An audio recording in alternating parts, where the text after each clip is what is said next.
আসসালামু আলাইকুম। আজকের আমরা একটি গুরুত্বপূর্ণ স্কিন ডিজিজ সম্পর্কে জানবো এবং এই রোগটা বর্তমান বাংলাদেশে প্রচুর পরিমাণে মানুষ এই রোগে সংক্রমিত হচ্ছে।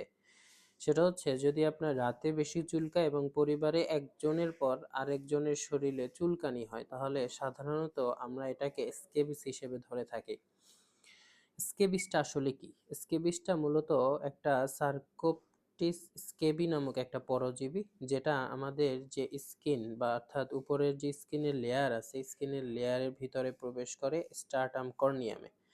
প্রবেশ করার পরে সেখানে একটা টানেলের সৃষ্টি করে এবং এই টানেলের ভিতরে সে ডিম দেয়, মলত্যাগ করে এবং বংশ বিস্তার করে। পরবর্তীতে আমার যে বডি, এই বডিটা তাদের ডিম এবং মলকে ফরেন অ্যান্টিজেন হিসেবে চিনে এবং ইমিউন সিস্টেম অ্যাক্টিভ করে ফেলে। এর ফলে ডিলেইড হাইপারসেনসিটিভিটি রিঅ্যাকশন ঘটে এবং টি সেল অ্যাক্টিভেশন হয়, সাইটোকাইন রিলিজ হয়, যার ফলে ইনফ্লামেশন ঘটে। ইনফ্লামেশনটা কিভাবে বুঝতে পারবো? প্রচণ্ড পরিমাণে চুলকানি হয়, লালচে র্যাশ, প্যাপিউস, ভেসিকলস দেখা যায়। কিভাবে এটা ছড়ায়? সাধারণত আক্রান্ত ব্যক্তি সরাসরি ত্বকের সংস্পর্শে আসলে অথবা হাঁচি অথবা কাশির মাধ্যমে অথবা রোগীর ব্যবহৃত তোয়ালে, বিছানার চাদর, বালিশ বা জামাকাপড় যদি আমরা ব্যবহার করি তাহলে এই রোগটা সাধারণত ছড়িয়ে থাকে। দেহের কোথায় কোথায় সবচেয়ে বেশি হয় এটা গুরুত্বপূর্ণ জিনিস। সেটা হচ্ছে সাধারণত আঙুলের ফাঁকে হয়, তারপর কবজিতে হয়, বগলে হয়, কনুইতে হয়, তারপরে কোমর, এরপরে যৌনাঙ্গ বা সবচেয়ে বেশি আক্রান্ত হয় এসব জায়গায় প্রচুর পরিমাণে এই রোগটা দেখা যায়। এবং লক্ষণ কি? লক্ষণ সাধারণত তীব্র চুলকানি হয়। তীব্র চুলকানি হয় এবং রাতে চুলকানির তীব্রতা সবচেয়ে বেশি বাড়ে। ত্বকের ফুসকুড়ি দেখা যায়, ছোট ছোট এই যে ফুসকুড়িগুলো দেখা যায় এবং ছোট লাল গুটি বা ব্রণের মতো দাগ দেখা যায়। রাতে বেশি চুলকায় কেন? কারণ হচ্ছে শরীর গরম থাকে, বিছানার উষ্ণতা বাড়ে এবং মাইট অ্যাক্টিভ হয়ে যায়, তখন ইচিং বাড়ে।